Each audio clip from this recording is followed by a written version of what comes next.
Hello. Welcome to By the Fifth Podcast. It's your boy, Roger Tico Trent. And as you already know, you can call me Tico. What's up? Today, we're going to be talking about some wild stuff, man. Listen, sometimes when you're working in an office environment, some things happen, sometimes there's attractions that happen between, people working there, and sometimes there's some scandalous activity that happens, and ones that you know about or may not know about. It happens. But today we're going to discuss it. What do we do about it? How do we approach these things?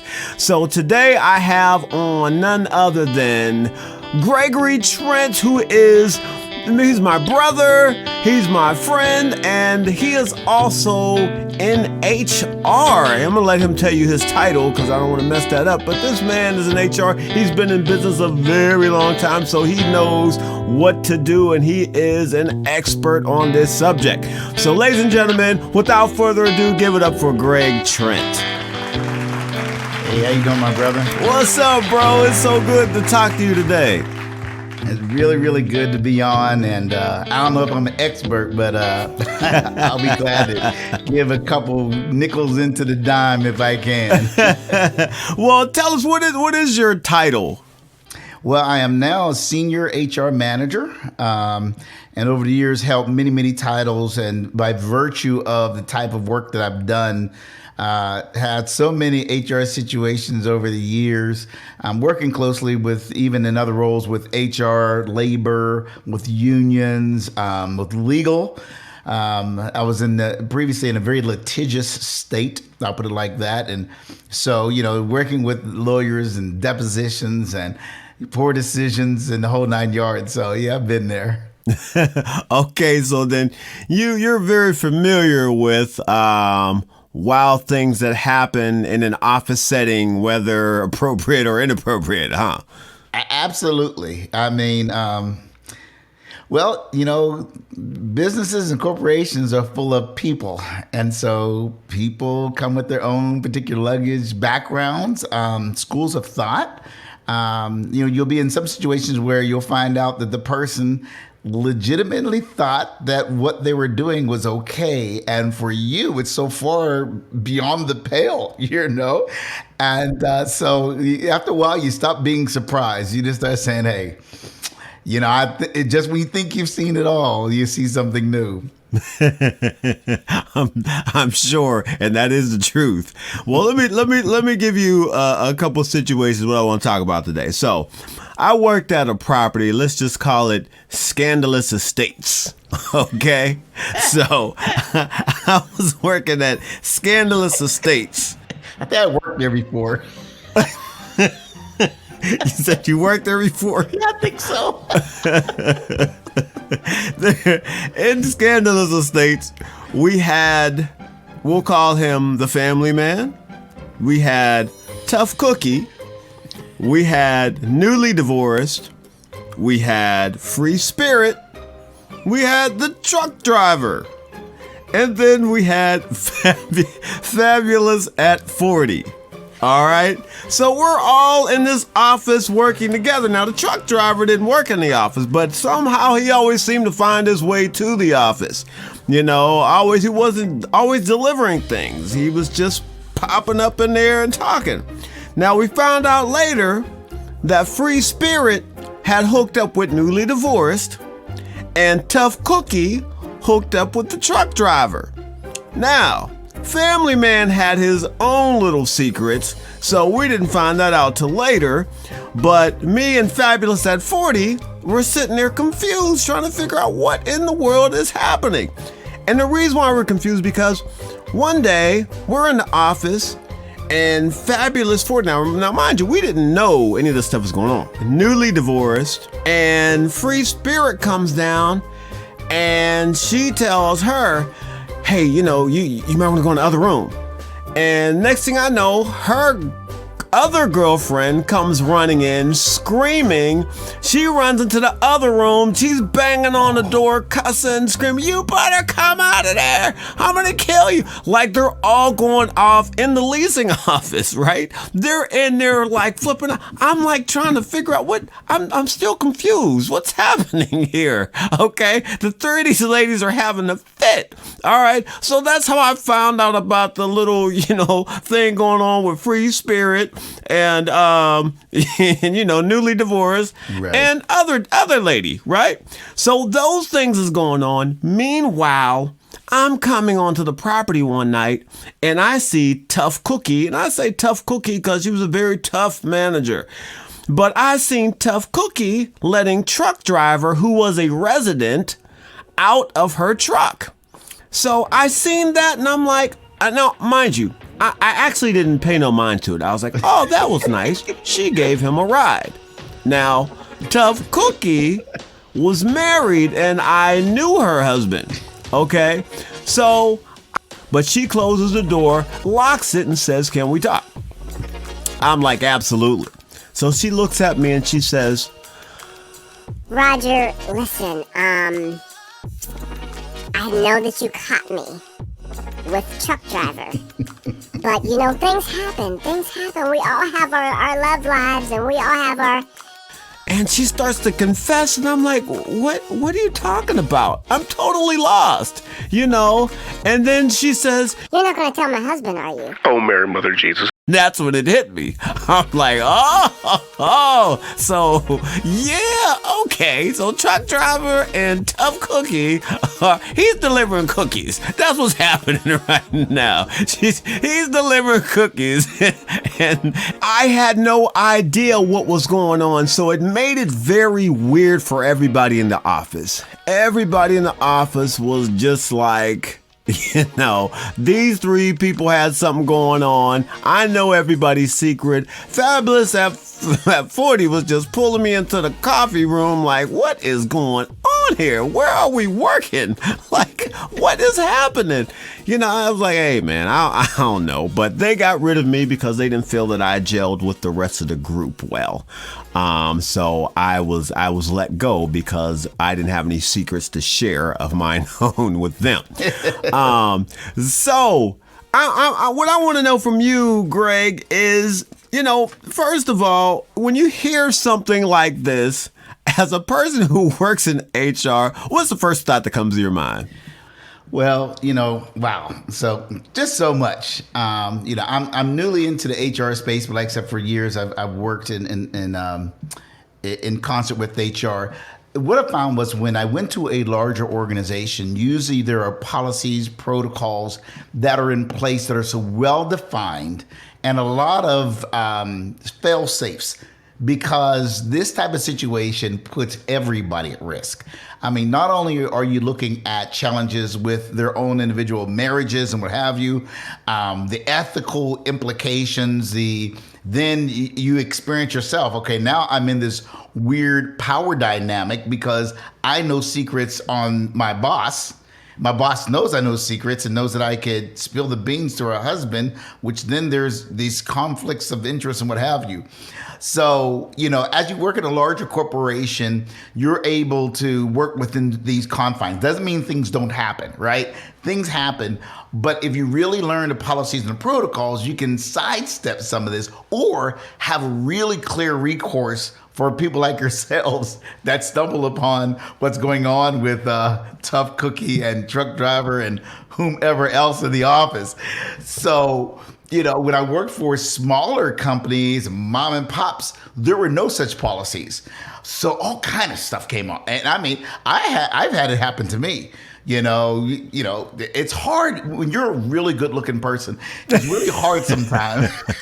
Here we go, people. Hold on to your seats. Hold on. It makes it tough. I remember when I was in college and I was just a young guy. And I'm painting a fence. And think about that. I'm painting a fence. We were working in an apartment complex. And so I'm there painting. And all of a sudden I hear, hey, you. I look around. And I don't see anybody. And I go back to painting. Hey, "Hey, I've been watching you paint." I'm like, "Where?" And I look up, and there's a young lady unclad with barely a sheet on, and she begins to tell me she's been watching me work for a long time and that I paint really well. And so I'm like giving her real short answers, and I'm painting faster than I ever painted in my life. She comes down with a glass of water and an apple and her sheet, and she comes out to try to have a conversation with me, right? It was just like so bizarre. Now, I didn't have any HR experience. The only thing I had was my morals, Right. I had nothing else.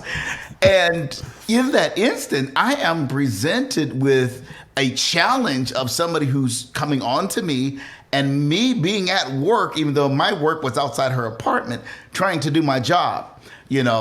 Thank God for a good upbringing. I knew how to handle the situation, was able to squash the situation, send her back into the apartment to get clad. But you think about people who are presented situations like this, and they haven't been trained, they haven't been taught. Some people, they get into things because of the training. I don't know what kind of training you guys had at the Scandelous Apartments, but a lot of times it's the absence of education on what is appropriate and what's not appropriate in a workplace. Well, put it this way, not to paint with a broad brush, but when you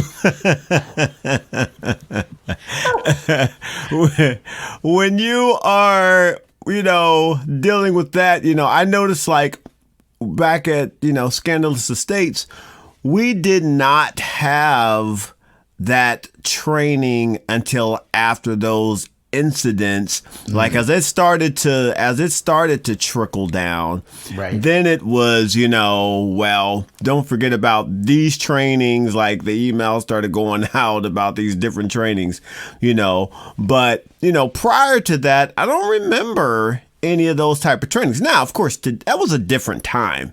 Right. Today, typically you're going to get a lot of that training. But back then in that time, it was more of a free fall. It was kind of like everything and anything went. Not to say the training wasn't there, but it wasn't as emphasized as it is today. Yeah, I think, the advent of social media, et cetera, has brought so many of these situations to the forefront that now companies are almost, pushed into a corner to make these things happen. Larger corporations, because of lawsuits and what have you, have honed their skills over the years to get better and better and better because situations have come about and they've lost a lot of money in the court cases because of stuff like this. Usually that type of activity, to be quite honest, most corporations worked in, those were instant terminations if things like that transpired. The way you explain, you're very colorful, making sure that you kept, confidentiality. And I will tell you, I will share my own experiences. I never would, I can't, because of my position, even in formal roles, share specifics. But in my own experience, I will share those things that have happened to me because those things are interesting. But, it's so important for when these things happen that you do have a conversation right away, and that as the worker has to got to know their how they're protected, what their rights are, whistleblower rules, etc. It's really good when companies have an HR because we're the independent party. They can come in. It can be very, very confidential. No one knows what's going on. We also, in a lot of corporations, have like an EEO or a hotline that you can call. And so if someone's facing something like that, that's really good because those things allow for them to go outside of the chain of command per se, if they think that there's a conflict of interest there, and have an independent party really come in and look at the situation. Like I've even had a property where I was a temp, right? And there was a huge company event, and one of the people there slept with somebody else at our job. This podcast is being brought to you by Apartment Community Functions. If you need an event, let us know. We can handle it. After all, we evented it. Check us out on apartmentcommunityfunctions.com. Well, I hope you're enjoying this episode of By the Fifth. Remember to share and like and subscribe. Tell your friends about it. We're going to get back to it. Hopefully you're not working at Scandelous Estates. And if you are, Hopefully today we're going to give you some insight or some tips to help you get through it. Now back to our podcast. And that next day, the wife came in and it was a huge fight, but everybody was drinking the night before at the company event, and so, by the time I left the event, man, people they were cooked, you know what I mean? So that next day they were all dealing with this, but it was happening in the office. Yes. Again, I was a temp. So I was for me, it was I'm just watching everything happen, you know what I mean? Right. And so again, it felt awkward for me, you know what I mean? But, do you understand what I mean? We all come in with our own backgrounds, right? And our own parameters of what is right and wrong. Everyone's not raised the same. So for some people, what they may think is normal in a work environment may be so far different than how they grew up in their own household or within the biome of which they were raised.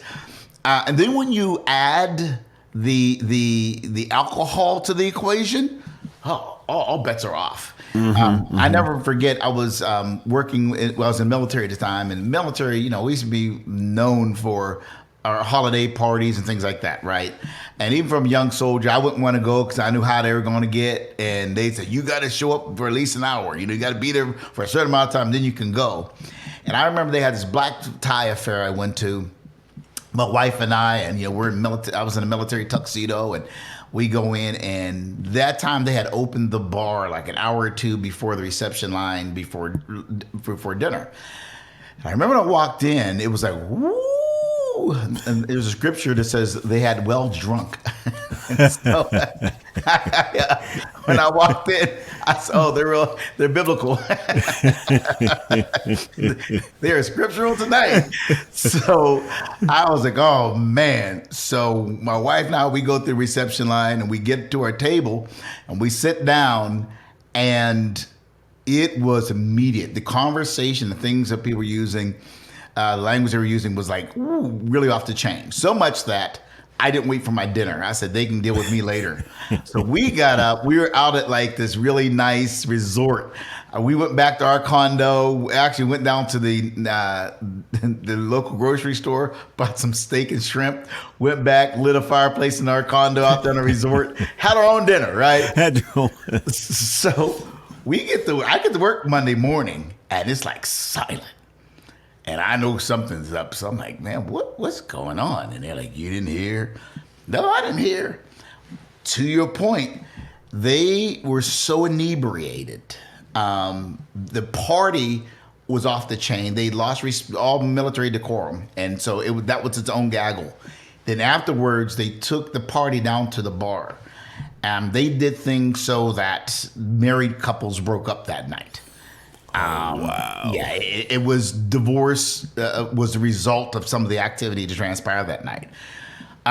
So when you're in these environments, and the military is very tight with protocol. It's all policy and procedure.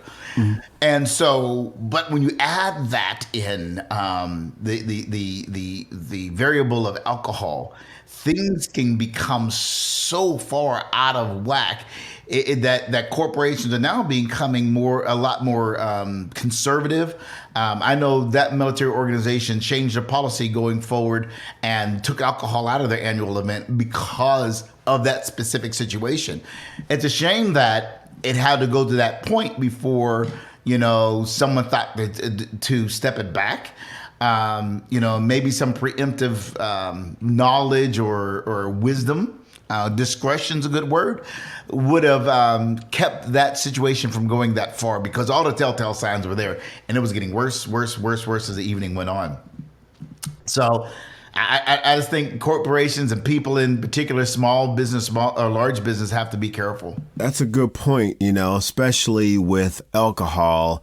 I found that just over the years in property management at a lot of the big events, I've seen many things happen that the people regretted, the next day. It may not have been to that extent, but, people cussing out their bosses because now they had some liquid courage, Right. and that night they told them what they really felt, you know what I mean?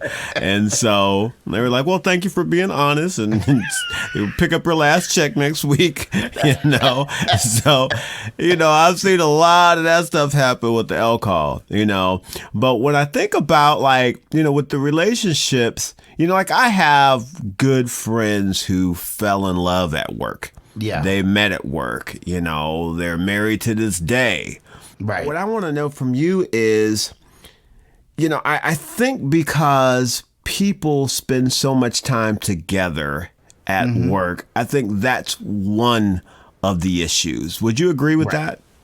Yeah. I mean, we often say that we spend more time with the people at work than we do with our own families.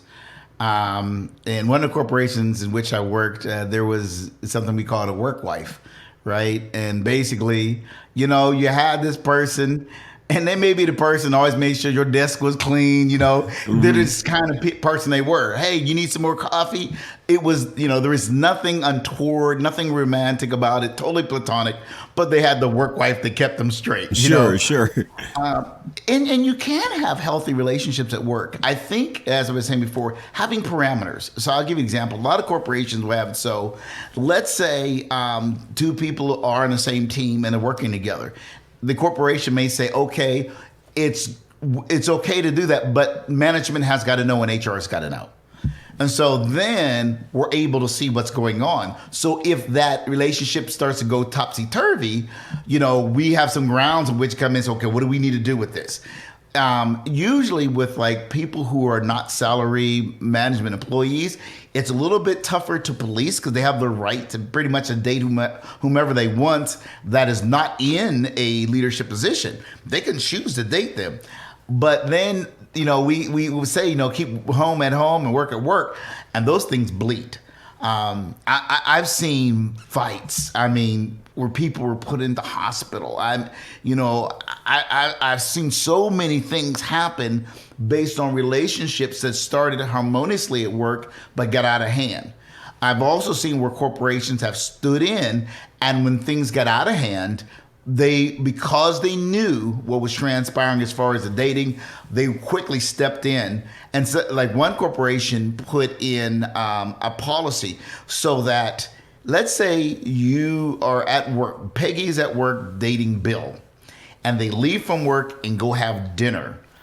Because it's connected to work, they prove to still have authority to discipline if when they went on that date, something happened. And so there are some things and people may not think, but from a legal perspective, that they can hold accountable. One of the things that corporations are required to do as well is to make sure that someone has a harassment-free, safe environment in which to work. So that is something that each employee has a right to. So therefore, conversely, companies have the responsibility to provide. And so when relationships get off kilter, even that may be your relationship, if it's affecting work, then the corporation may have the right, the standing, and the responsibility to step in and bring some type of separation, at least for the hours that you are at work, and control how much interaction you have.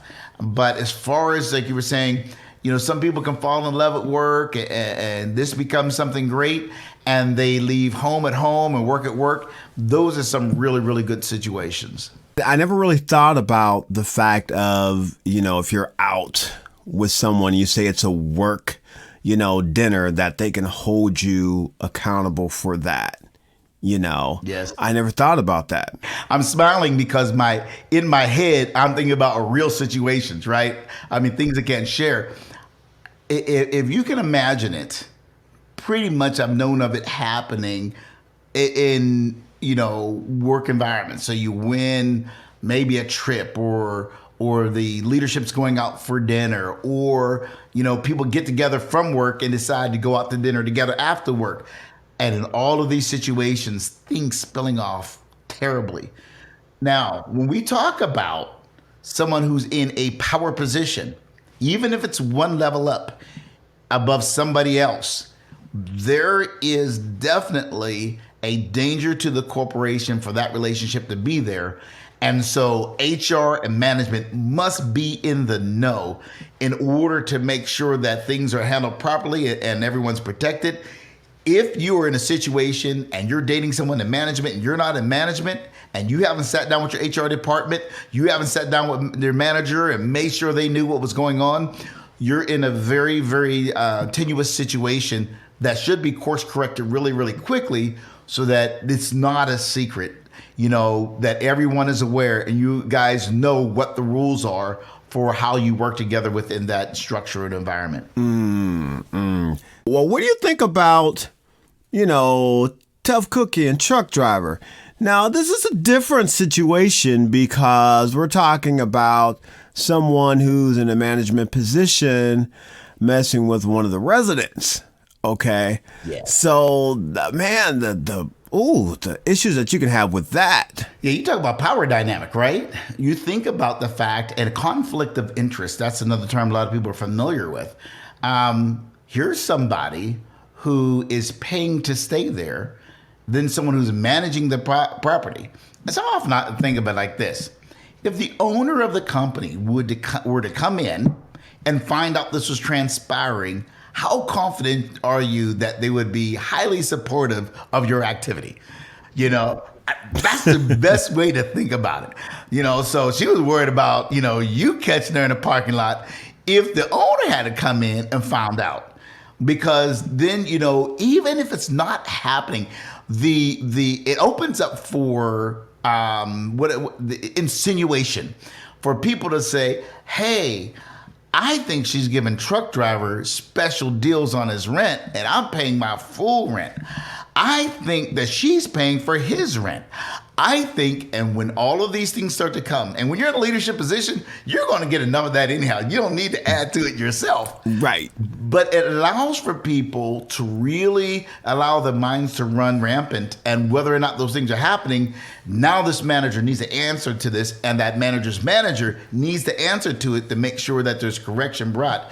That Tough Cookie was, let me put it like this. Tough Cookie knew that Tough Cookie was wrong because Tough Cookie came to Tico to say that Tough Cookie was wrong. Easy for me to say. Right. And you brought up another good point because in leasing, you cannot do for one that you can't do for the other. You know what I mean? Absolutely. That's putting you in a huge bind. So if they're saying, they let me have this let him have that, but not letting me have this, then you're already up the creek. And you know what's going to happen. Mm-hmm. I worked in an environment one time where there was someone who was a high performer that it appeared to everyone that this person got away with some serious, egregious situations. And people that work with me would look at me and say, they will never be able to fire me because if they ever call me on the carpet, I'm saying this person's name. Wow. That's all I'm doing. I'm going to say that name over and over and over because they had taken record of when this person was given certain graces. So, we call that in the industry, setting precedent. When you set that precedent, someone else can come along and say, hey, I was following what was the norm, or I can expect from you what is the norm because you allowed them to have it. At this point, think about it. The Tough Cookie lost all authority to hold you accountable for moral culpability or moral behavior or ethical behavior because Tough Cookie had put herself in a situation that she abdicated all power. So that's another dynamic where why do we not want these things to happen? Well, you talk about the power dynamic. And so now Truck Driver has power over Tough Cookie. Now Tico has power over Tough Cookie because Tico can put it. Think about it. If you had a different mindset, you could use that as leverage to get the kind of, reporting and all. Yeah, think about it. She goes to evaluate you and your evaluation other than stellar. You see what I'm saying? Hold on. I always remember a Truck Driver, right? You just take the right person in that position, and they are going to leverage that thing to their own advantage. We see a lot about like sexual harassment where you have someone at a higher level and then they extort favors or behaviors from people based on insinuated promise, their position, etc. It does work in reciprocal, right? And because people find out your secrets, like you were talking about, then the secret becomes a leverage. Your tail is wagging your dog at that point. Oh, man. Most of our listeners who are in a working environment, have these trainings, right?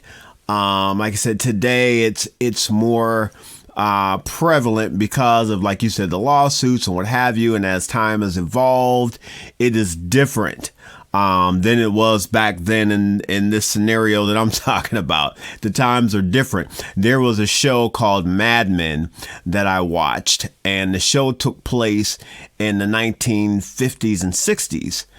And I'm watching stuff happen, and I'm thinking in my mind, I'm like, you can't do that. That's against the law. You can't do that in the office. But I forgot that this was back in the 40s or 50s. So my mind, it took a minute for my mind to click and say, wait a minute. You know what I mean? So, we've definitely evolved in these things. But unfortunately, like you said, there's still people. Yes. There are still people. There are still attractions that happen that just happen to be at the workplace. And this person happens to be in a power position or what have you.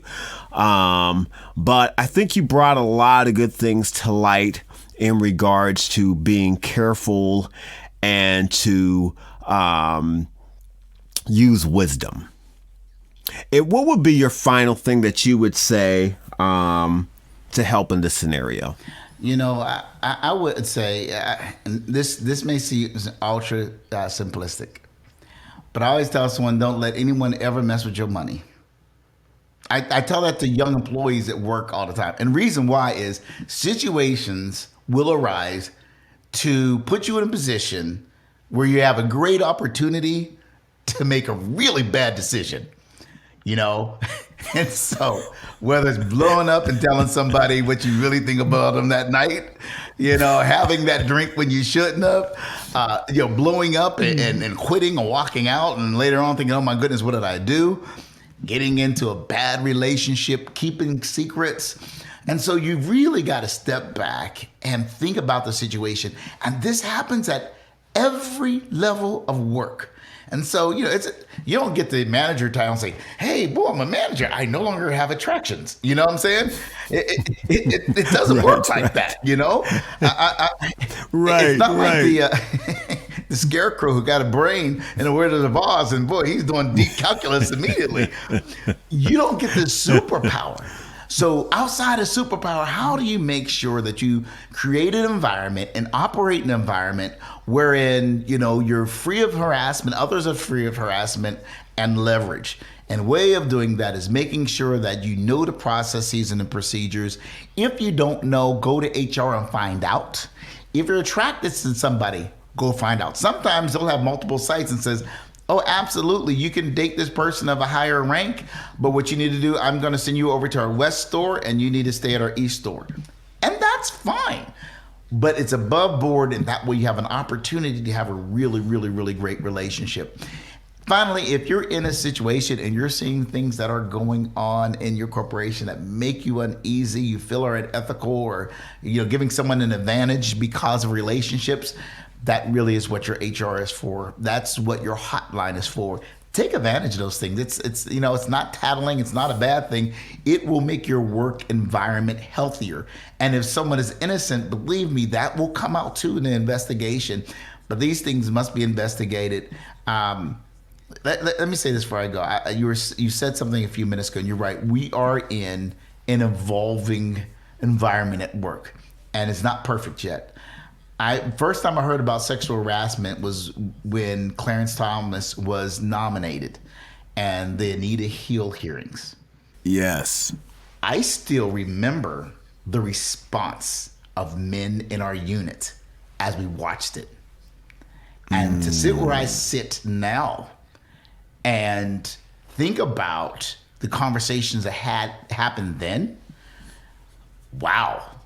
I mean, we're worlds away, and we still got a long way to go. Yes. But it was unvarnished. I was getting an unvarnished commentary, and I will tell you, we had a serious problem. Wow. We had a real serious problem. So we've come a long way, but making sure that things are transparent and that we're utilizing the tools that are in front of us, it'll set us up for success 100% of the time. Man, that's good stuff. I really appreciate that. And I know the listeners are really taking this in. And, you never know who's going through some stuff, man. Maybe listen to it right now at this moment, like freaking out, like, what am I going to do? But there is a way of escape. Right? Yes. So thank you so much, Greg, for joining us today on By the Fifth Podcast. And we hope that, you'll come back on. Will do, for sure. Well, because you're my brother, and I'll have to come out there where you're at if you say no, and just kind of persuade you to get on this podcast again. I don't know why you're gone. Put for sale signs in your yard or something like that. I don't know.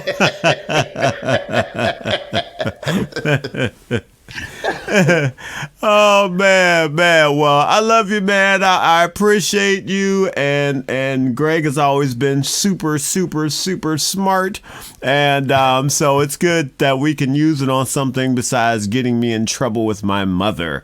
So thanks again, and thank you all for listening to By the Fifth Podcast. Be sure to tell a friend, like, subscribe, and man, we'll see you next time.